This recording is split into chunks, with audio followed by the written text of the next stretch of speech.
You're born a sinner. By being born, you are a sinner and you're going to hell. But you can just apologize and then you can go to heaven. No big deal.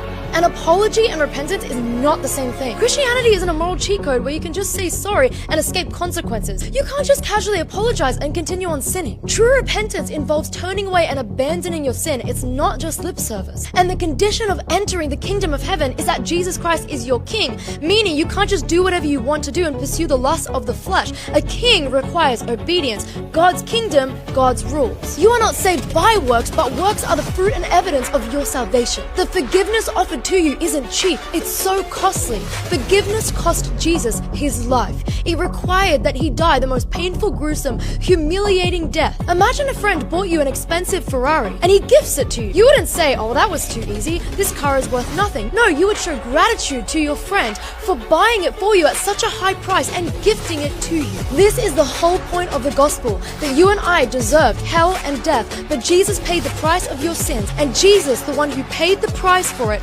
offers it to you as a free gift. That's grace.